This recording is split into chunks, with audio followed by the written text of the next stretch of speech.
예, 방송이 잠깐 끊겼습니다. 이어서 계속 금방 드렸던 말씀들을 드려보도록 하겠습니다. 2009년 말에 지금 대한민국에 연봉 1억이 넘는 그 봉급생활자가 약 10만 명이 되었다는 뉴스가 나왔습니다. 그 전에 비해서 이렇게 고액의 연봉을 받는 사람들이 늘어갈수록 그들은 이 10만 명의 사람들은 더 좋은 곳에 자신들의 어떤 바라는 그곳에 모여 살고 싶어 할 것입니다. 그런데 대한민국의 그런 땅들은 항상 한정이 되어 있습니다. 그래서 그곳의 땅값은 올라가게 되어 있습니다.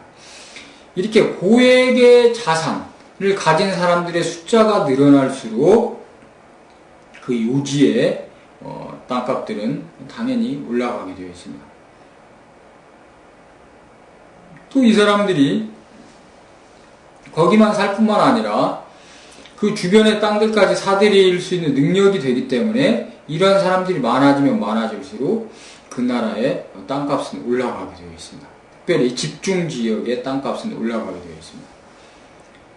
그리고 어떤 그 사정이 어려워서 한번 그 땅으로부터 떠나게 된 사람들은 이미 올라버린 그 땅값을 감당할 수 없기 때문에 다시는 거기로 들어올 수 없게 됩니다. 그리고 그 지역만이 아니라 그러한 그 땅값이 올라간 그 영향력이 그 주변으로 이제 확대되어지면 확대되어질수록 한번 그 대열에서 그 자산의 확대 대열에서 이탈한 사람은 다시 그 땅을 확보하거나 가옥을 확보하기는 실질적으로 어려워지게 됩니다.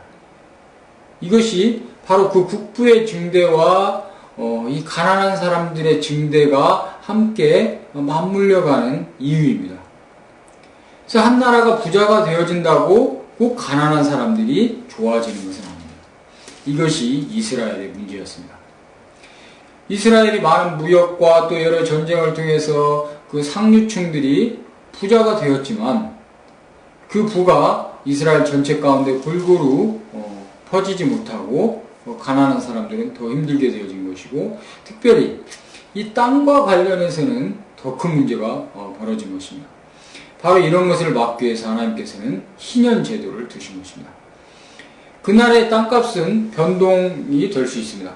또 올라갈 수도 있고 내려갈 수도 있고 변동이 될 수 있는데 여기에서 어느 일정 기간 후에 다시 그 원주인이나 그 원주인의 후손에게 그 땅이 무상으로 돌려지게 되는 이러한 시스템을 마련해 주지 못하면 아까 그 국부가 증대되는 과정 속에서 바로 이 빈곤 계층이 생겨나는데 특별히 이 땅을 가지지 못한 사람들 자신의 가옥을 가지지 못한 사람들이 양산되게 마련입니다.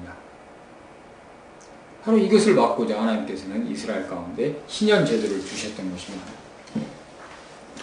그런데 이렇게 국부가 징계되게 되자 이스라엘 부자들과 이스라엘 권력자들이 한 일이 무엇이었냐면 가옥에 가옥을 연했다는 것입니다. 이제 30평짜리 살다가 60평으로 늘리고 60평 살다가 120평으로 늘리는 것입니다. 왜냐하면 더 넓게 살고 싶은 그 자신의 욕구 때문입니다. 그리고 더 화려하게 살고 싶은 자신의 욕구 때문이고 또 그래서 전토를 더 넓혀갑니다. 그 전투에 또 자신들이 원하는 여러 가지 좋은 것들을 심고 또 많은 종들을 부려서 더 윤택하게 살아가려고 또 땅값은 계속 오를 것이기 때문에 부자들이 외국에서 돈을 더 가져오기 때문에 그 나라의 땅값이 더 올라가니까 그 땅값의 차익을 노리기 위해서 또 토지를 사들이게 되었습니다. 지금 우리 가운데 벌어지는 일과 마찬가지입니다. 이런 일이 벌어지게 되니까 결국 그 형제가 거할 것이 없게 되는 것입니다. 자기 땅을 늘펴가면 늘펴갈수록 이스라엘 전체의 토지는 한정되어 있기 때문에 이제 가난한 서민들은 밖으로 밀려나게 되고 그 부자들은 더 넓은 땅을 가지게 되고 나머지 사람들은 더 좁은 땅에서 인구를 집중하고 어렵게 살아가게 되는 것입니다. 가옥도 그렇게 되었고 일반 당시는 농경사회였기 때문에 이 농사짓는 토지도 그렇게 되었던 것입니다. 참으로 안타까운 일입니다. 어떻게 한 나라가 부유하게 되었는데 오히려 더 이 서민들은 어렵게 되는 것인가? 그것이 지금 우리의 모습 가운데서도 잘 드러나고 있습니다. 그런데 하나님께서는 이 상황을 보고 계셨던 것입니다. 하나님께서는 이스라엘이 앞으로 이 국부가 증대되면 이런 일이 벌어질 것을 미리 아시고 희년이라는 제도를 통해서 그런 일이 확대되어 가지 않도록 만들어 주셨던 것입니다. 그런데 이스라엘의 이 부자와 귀족들과 권력자들이 이 희년을 지키지 않았던 것입니다. 아합 같은 자는 이세벨과 연합해 가지고 이 나봇의 포도원을 빼앗는데 나봇을 때려 죽이고 빼앗기도 합니다. 바로 이러한 일들이 비일비재하게 이스라엘 가운데 벌어졌던 것입니다.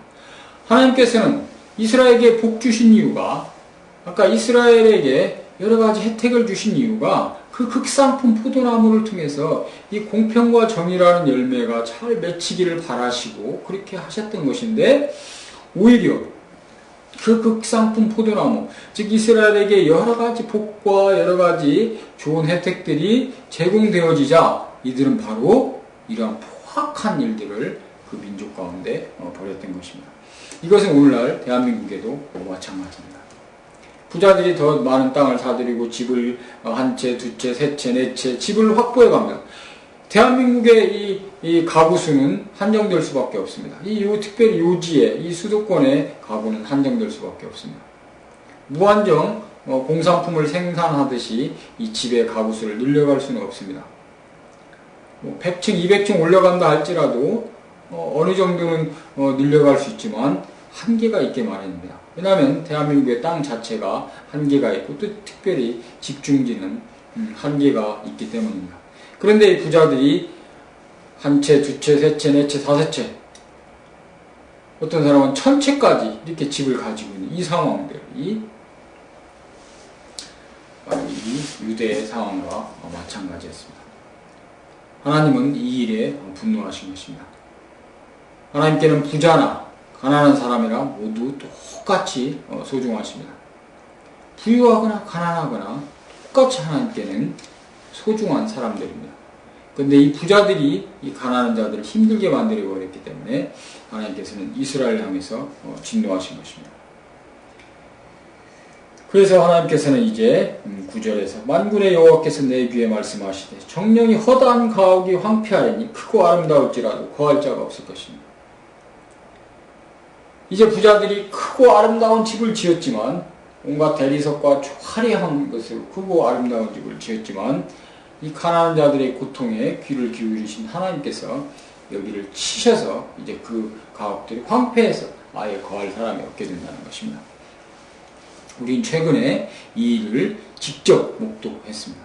이것이 지금 미국의 금융위기, 미국의 이 모기지와 관련된, 서브프라임 모기지와 관련된, 즉 부동산 대출과 관련된 이 서브프라임 모기지와 연계된 이 최근의 금융위기, 그 다음에 두바이에서 벌어진 이 부동산발 금융위기를 통해서도 우리는 오늘의 이 말씀을 그대로 목도하게 된 것입니다. 인간사가 더 발전해가는 것 같지만 어떤 근본적인 이러한 부분들은 여전히 반복되고 있는 것을 우리가 보게 되었습니다. 복은 하나님께로부터 오는 것입니다. 하나님의 하늘을 막으시면 비도 내리지 않고 땅을 막으시면 땅에서 열매가 나지 않습니다. 잉여가치는 노동자의 노동으로부터 생겨나는 부분도 있지만 근본적 잉여가치는 바로 하나님으로부터 온다는 것을 성경은 일관되게 말씀하고 있습니다. 10절에 열가리 포도원에 겨우 포도주 한 바트가 나겠고 한 호멜지기에는 간신히 한 에바가 나라. 그 큰 땅에서 이렇게 작은 수출밖에 나지 않도록 하나님이 치신다는 것입니다.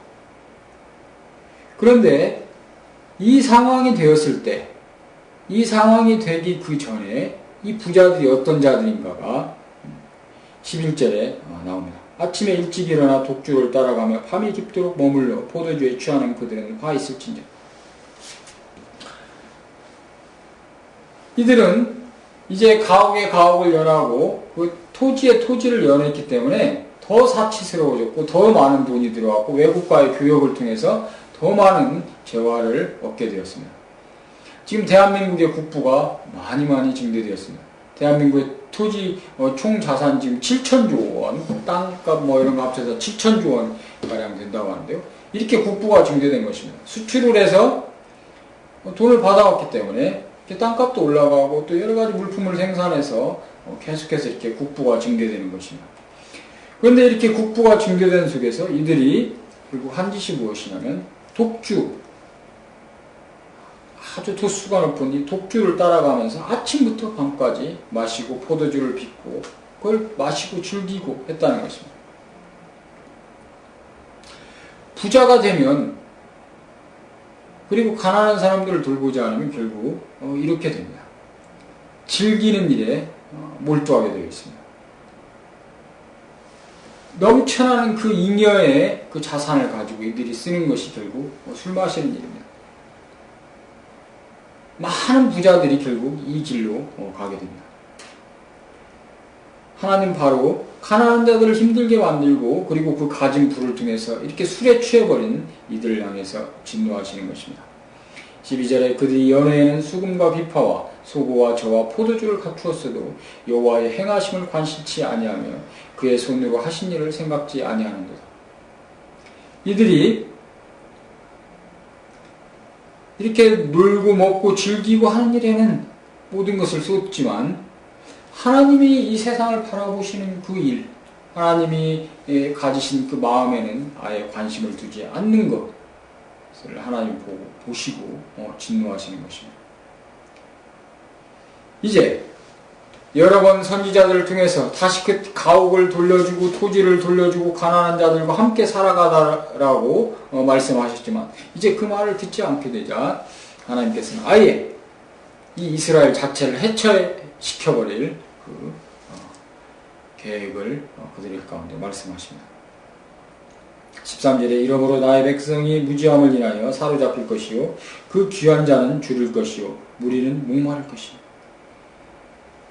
이제 그 땅에서 하늘을 막고 땅을 굳어지게 만들어서 농산물이 제대로 수확을 맺지 못하게 할 뿐만 아니라 이제 그들이 많은 재물을 얻어왔던 그 외국에서 재물을 얻어오는 것이 아니라 그들이 수출을 통해서 많은 재물을 얻어왔던 그 외국을 통해서 재물을 얻어오게 해주시는 것도 막았을 뿐만 아니라 이제는 어떤 일까지 하시냐면 그 외국의 오랑캐들을 통해서 이스라엘을 치시겠다는 것입니다. 유다를 치시겠다는 것입니다. 그래서 유다는 이스라엘 망한 지 약 한 100 몇 년이 지나서 다시 망하게 됩니다. 먼저 북이스라엘이 BC 700 몇 년경에 망하고 다시 한 100 몇 년이 지나서 BC 500 몇 년경에 남유다가 멸망을 하게 됩니다. 바로 이것을 이사야 선지자가 예언하고 있는 것입니다. 이 예언이 선포된 후에 100 몇 년이 지나서 이 일이 이스라엘 가운데 이루어지고 유다 가운데 이루어지고 완전히 북이스라엘과 남유다가 다 망한 상태가 됩니다. 그 세월이 쭉 지나가서 500여 년이 지나가서 예수님이 이 땅에 오시게 됩니다. 그때까지도 이스라엘 완전히 사라졌고 북이스라엘은 아수르에 의해서 완전히 망해서 사라졌고 남유다는 바벨론에 의해서 망해서 그 치하에 있게 되고 그리고 후에 여러 강대국들의 교체 속에서 결국 로마의 치하에까지 이르게 됩니다. 그때 예수님이 이 땅에 오셨던 것입니다. 바로 그들이 이렇게 나라를 이룰 수밖에 없었던 이유가 바로 그들이 국부를 증대시켰을 때 가난한 자들을 돌보지 않았던 그들이 그 국부의 증대 가운데 가난한 자들을 향해서 포악을 바랬기 때문에 그렇게 되었던 것입니다. 그래서 우리 예수님이 이 땅 가운데 오셨을 때 내가 제사를 바라는 것이 아니라 긍휼을 원한다. 여전히 그 로마 시대에도 이스라엘의 이 부자들, 이 유대의 부자들은 가난한 자들을 돌보는 것이 아니라 서기관과 바리새인들과 이스라엘의 지도자들은 가난한 사람들을 돌보는 것이 아니라 자신들의 영역 확대에만 관심을 가지고 있었기 때문에 예수님께서 그들을 다시 2000년간 그렇게 치시도록 놓아주시는 것입니다.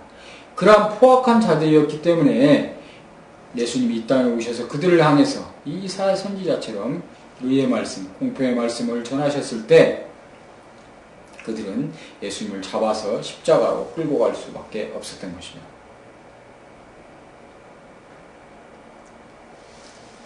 14절에 음부가 그 욕망을 크게 내어 한량없이 그 입을 벌린즉 그들의 호화로움과 그들의 많은 무리와 그들의 떠드는 것과 그 중에서 연락하는 자가 거기 빠질 것이다.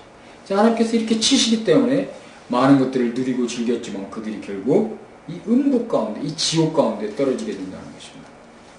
그들이 죽어서도 거기에 떨어지지만 실제 이스라엘의 역사 가운데 이 지옥과 같은 이 전쟁을 통해서 그들은 모든 것을 잃게 됩니다.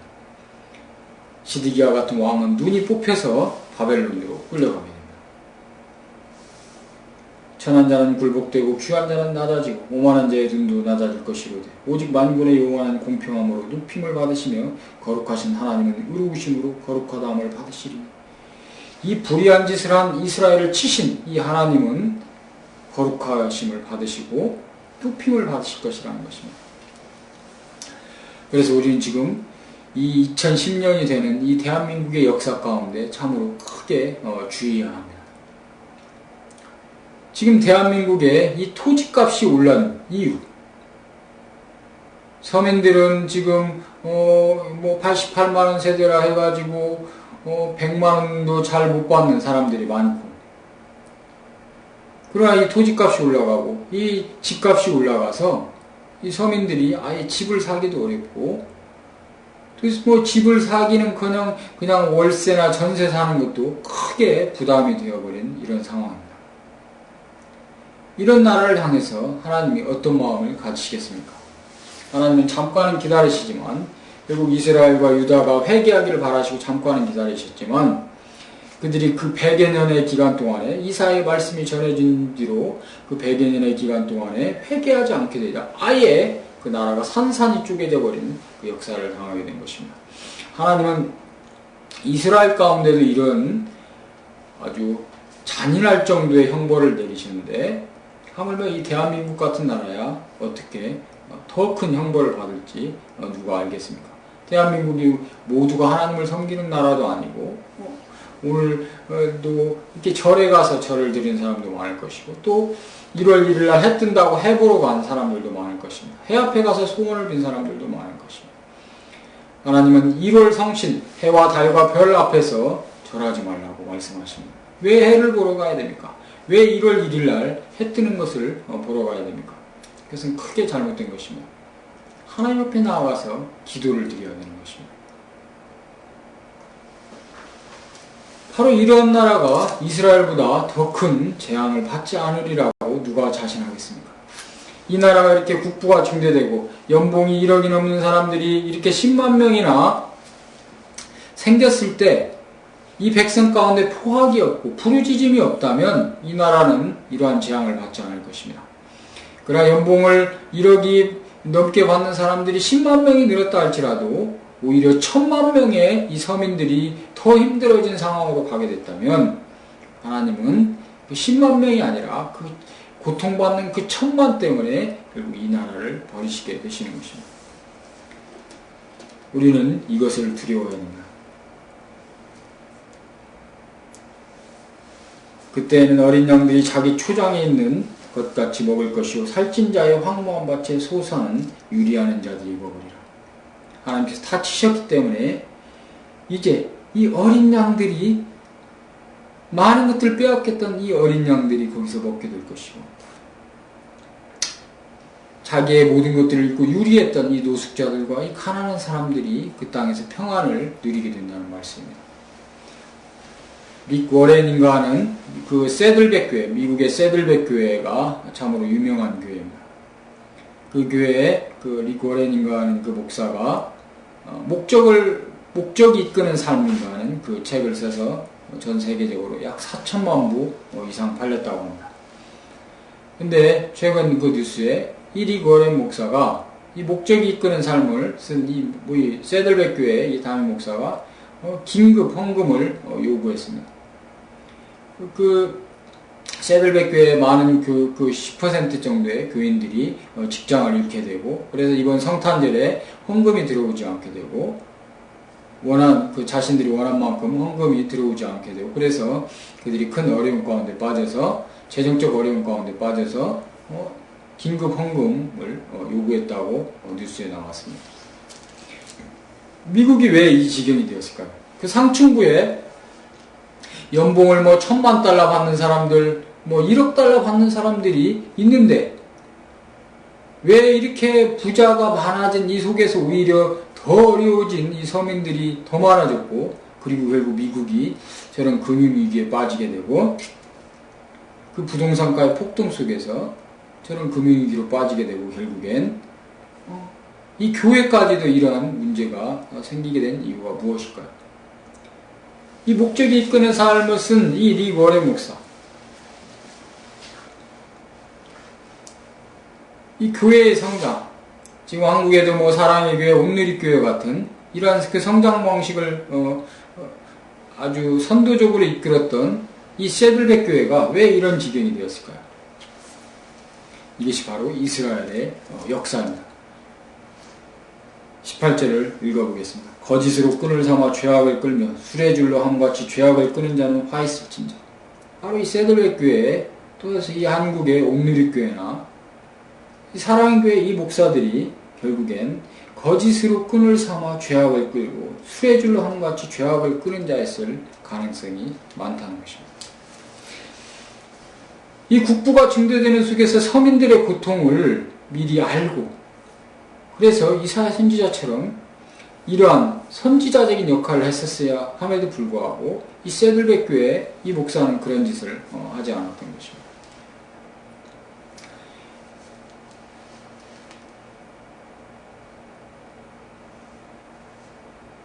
이들은 20절에 보니까 악을 선하다 하며 선을 악하다 하며 흑암으로 광명을 삼으며 광명으로 흑암을 삼으며 쓴 것으로 단 것을 삼으며 단 것으로 쓴 것을 삼고 있다고 말씀에 나오고 있습니다. 이런 자들에게 화가 있을 것이라고 하셨습니다. 악한 것을 선하다고 말해주고 선한 것을 악하다고 말해줍니다. 지금 대한민국의 핵심적인 문제가 무엇입니까? 바로 가옥의 문제입니다. 이 집값 상승의 문제가 모든 문제의 근원 가운데 있습니다.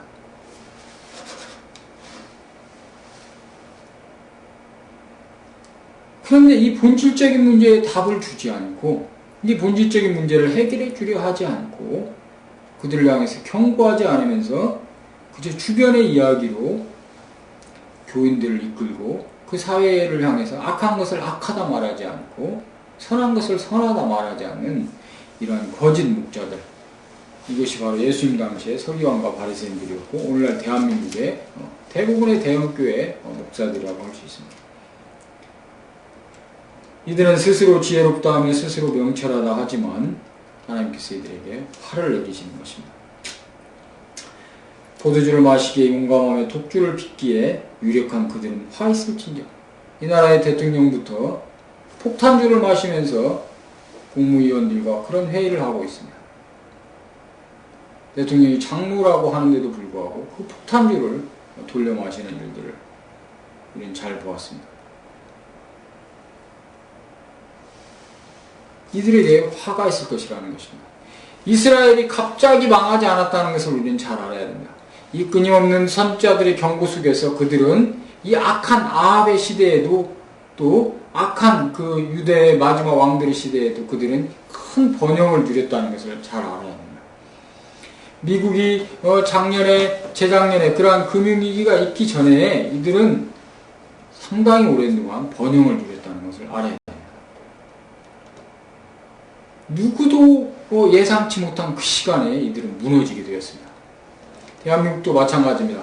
올해 작년에 사상 최대 무역 흑자를 냈다고 하지만 또 2010년에 더 많은 수출을 통해서 더 많은 돈을 벌어들일 수 있습니다. 더 많은 돈을 들여서 고액 연봉자들에게 더 많은 돈을 주고, 그리고 대기업들은 더 많은 땅을 사들이고 또 그 고액 연봉자들도 투기할 수 있고, 또 많은 토지를 가졌던 자들이 그 토지 보상을 통해서 또 더 많은 다른 요지의 땅들을 사들이고, 이렇게 돌에 돌을 놓듯이 이 나라의 부동산을 둘러싼 이 거품 쌓기가 진행될 수 있습니다. 어느 순간까지는 그것이 그렇게 진행될 수 있습니다. 그러나 하나님이 정해두신 그때가 되면 그것은 산산이 무너지게 되고 돌이킬 수 없는 그 상황으로 빠지게 되어 있습니다. 그들은 뇌물로 인하여 악인을 의롭다 하고 의인에게서 그 의를 빼앗는다. 이들이 만들어두는 많은 법들, 국회에서 제정되어지는 많은 법들이 바로 불의한 법들입니다. 부자들을 위한 법, 경영자들만을 위한 법, 토지 소유주들을 위한 그 법들을 만들어냅니다. 모두 다가 잘 살 수 있는, 모두 다가 함께 나눠 살 수 있는 그 법들을 만들기보다는 권력자와 부자와 토지 소유자들을 위한 법들을 만들어갑니다. 이들은 그 뇌물, 로비를 통해서 받은 그 뇌물 때문에 악인을 의롭다고 해주고 그들이 요구하는 법들을 만들어줍니다. 그리고 이 땅에 의를 향해서 외치는 그 의인들을 치고 그들을 불의하다고 만들어버리고 그들을 감옥에 가두어버리는 것입니다. 이것이 바로 의를 빼앗는 것입니다. 최근에 용산 참사 현장에서도 우리는 이러한 일들을 잘 보았습니다. 바로 이제 온 나라가 이렇게 불의하게 되자 하나님께서는 24절에 이로 인하여 불꽃이 그루터기를 삼킨 같이 마른 풀이 불 속에 떨어진 같이 그들의 뿌리가 썩겠고 꽃이 티끌처럼 날리리니 그들이 만군의 여호와의 율법을 버리며 이스라엘의 거룩하신 자의 말씀을 멸시하였습니다. 하나님께서는 가옥에 가옥을 더하지 말고 전투에 전투를 더하지 말아서 같이 잘 살 수 있는 나라를 만들려고 하셨는데 이 말씀을 멸시했다는 것입니다. 이 말씀을 멸시하자 하나님께서도 그들을 멸시하시고 쳐버리시는 것입니다. 25절에 그러므로 여호와께서 자기 백성에게 노를 바라시고 손을 들어 그들을 치신지라 산들은 진동하며 그들의 시체는 거리 가운데 분토같이 되었으나 그 노가 돌아서지 아니하였고 그 손이 오히려 펴졌느니라. 이제 하나님께서 참고 참으시다가 계속 경고를 하시다가 참고 참으시다가 이제 완전히 쳐버리시는데 아예 이제 치기 시작하실 때는 더 이상 그 노가 돌아서지 않아야 할 정도 그리고 그 손을 계속 펴서 치실 정도로 이렇게 되었다는 것입니다. 26절에 길을 세우시고 먼 나라들을 불러 땅끝에서부터 오게 하실 것이라. 보라 그들이 빨리 달려올 것이로되. 이제 이방의 침략을 끌어들인다는 것입니다. 조선이 바로 이렇게 망했습니다. 일제를 끌어들여서 조선을 치게 하셨고 또 중국을 끌어들여서 또 러시아, 미국을 끌어들여서 조선을 망하게 하셨습니다. 조선 말의 상황이 이 이스라엘의 상황과 유사했습니다. 지금 대한민국의 이 상황이 마찬가지입니다. 부자들은 한없이 살기 편한 사회로 지금 가고 있습니다. 그러나 가난한 사람들은 한없이 힘든 사회로 지금 우리 사회가 재편되어지고 있습니다. 하나님은 다시 이 나라를 치실 가능성이 있으시다는 것을 우리는 잘 알아야 됩니다. 그 중에 곰핍하여 넘어지는 자도 없을 것이며 조는 자나 자는 자도 없을 것이며 그들의 허리띠는 풀리지 아니하며 그들의 신들매는 끊어지지 아니하며. 그들이 얼마나 이 이방 오랑캐가 이스라엘과 유다를 친 이 아수르와 바벨론이 얼마나 강력한지 잘 보여주고 있습니다. 그들의 살은 날카롭고 모든 활은 당겨졌으며 그 말굽은 부싯돌 같고 차바퀴는 회류바람 같을 것이며 그 부르짖는 것은 암사자 같을 것이요 그 소리 지름은 어린 사자들과 같을 것이라. 이렇게 무섭게 이스라엘과 이 유다를 침략해 들어온 것입니다. 그들이 부르짖으며 물건을 움키어 염려 없이 가져가도 건질 자가 없으리로다. 대항할 수 없습니다. 조선이 이렇게 일제 망한 것입니다. 그리고 이제 2010년의 대한민국도 이렇게 변해가고 있다는 것을 우리는 잘 알아야 됩니다. 대한민국의 국부가 증대되어질수록 서민들이 행복해졌다면 이런 망함은 없습니다. 그러나 대한민국의 국부가 증대되어졌는데 결국 서민들이 힘들어졌다면 이 나라는 망하게 되어 있습니다. 그날에 그들이 바다 물결 소리같이 백성을 향하여 부르짖으리니 사람이 그 땅을 바라보면 흑암과 고난이 있고 빛은 구름에 가리워져서 어두우리라. 완전히 망해버린 것입니다. 지금 미국이 겪고 있는 고통 가운데서 그들이 다시 한번 공평하고 정의로운 사회를 만들어낸다면 미국은 이 금융위기를 벗어나게 될 것입니다. 또 세계 여러 나라도 마찬가지입니다. 이 대한민국도 마찬가지입니다. 이들이 이스라엘의 역사 가운데 있었던 이 일을 타산지석으로 삼아서 가난한 자들이 살만한 나라, 특별히 이 토지, 주택 때문에 가난한 자들이 기본적인 이 주거권을 박탈당한 이러한 나라를 만들어버린다면 하나님께서 서민의 주거권을 박탈한 그 나라의 전체적 주거권을 아예 박탈해서 이방 나라에 넘기신다는 것입니다. 우리가 이것을 두려워해야 됩니다. 저는 이 대한민국이 지금 그렇게 가고 있는 것들에 참으로 두렵습니다. 전월세가가 폭등하고 서민들이 더 힘들어집니다. 그리고 주택을 지을 때도 이 대형 건설사들이 이 토지값만이 아니라 그 건축비를 과다 계상함으로써 그 주주들의 이익과 또 그 토지 보상 또 거기에 그 재개발할 때 그 조합원들의 이익 때문에 그리고 자신들의 이익을 위해서 이 과다하게 건축비를 책정함으로써 이 집값을 올려서 토지값과 이 건축비를 통해서 집값을 올려서 서민들이 그 땅에 거할 수 없도록 만드는 이러한 일들이 대한민국에 계속 벌어지고 있고 이 일로 인해서 대한민국이 큰 화를 당할 수 있다는 것을 우리는 알고 두려워하고 그것을 변화시켜야 됩니다. 그것을 우리가 하지 못한다면 이 나라는 망할 것이라는 점을 우리는 잘 알아야 되겠습니다. 기도드리고 마치겠습니다. 오 아버지 하나님, 이스라엘과 유다가 결국 이 포악하게 이 공평과 정의를 떠나서 이 가난한 자들을 착취하고 그 끌어들여온 외국에서 하나님께서 주신 그 복을 가져와서 집값을 올리고 땅값을 올리고 가난한 자들을 쫓아내고 그들을 어렵게 만들어서 결국 그들 자신이 나라를 잃은 민족이 되어버리게 하셨던 것처럼 이 대한민국이 지금 그렇게 그 파국을 향해서 달려가고 있는 이 모습에 저희는 참으로 두려움을 느낍니다. 아버지 하나님, 그 파국이 10년 뒤에 있을지 20년 뒤에 있을지 50년 뒤에 있을지 참으로 알지 못하지만 이 파국이 반드시 올 거라는 것, 이렇게 서민들의 부르짖음이 커지고 이 포악이 커진 나라에서는 반드시 파국이 올 것이라는 것을 저희가 깨닫고 빨리 이 나라를 이 공평과 정의가 가득한 이 들포도를 맺지 아니하는 극상품 포도나무를 맺는 포도 열매를 맺는 그 공평하고 정의로운 사회로 우리가 바꿔갈 수 있도록 주님 역사하여 주시옵소서. 예수님 이름으로 기도드립니다. 아멘. 예, 감사합니다. 이 일에 하나님께서 우리 아리랑당을 써주시기를 바랍니다. 우린 참으로 약합니다. 이사야 선지자도 참으로 홀로 외치는 분이었습니다. 그리고 외쳤지만 그 외침이 받아들여지지 않았고 결국 망했습니다. 이사야 선지자가 엄청난 권력을 가지지도 못했고 결국 그는 외치는 사람으로서 끝나게 되었습니다. 세례요한도 그렇게 외치는 분으로서 끝나게 되었습니다. 아리랑당도 그렇게 될 수도 있습니다. 그건 하나님이 정해주신 바를 따라서 가게 될 것입니다. 그럼 하나님께서 우리 가운데 기회를 주셔서 아리랑당이 이 땅 가운데 집권하고 이 공평하고 정의로운 세계를 만들어낼 기회를 주시기를 간절히 바랍니다. 우리가 함께 그렇게 기도해야 되겠습니다. 우리에게 그러한 것을 해낼 만한 지혜를 주시고 또 그것을 같이 할 만한 이 1만 명 정도의 사람을 허락해 주시고 또 그 사람들과 함께 이 일들을 이루어 나갈 그러한 재물을 허락해 주시기를 우리가 기도드려야 되겠습니다. 우리가 이 지혜와 사람과 재물을 얻어서 이 땅을 이렇게 공평하고 정의로운 세계로 바꿔갈 수 있기를 간절히 소망합니다. 하나님께서 그 일을 저와 여러분들 우리 아리랑당을 통해서 해주시기를 간절히 바랍니다. 감사합니다. 다음 주에 다시 요한복음 말씀으로 그룹 성경 공부를 하도록 하겠습니다. 감사합니다.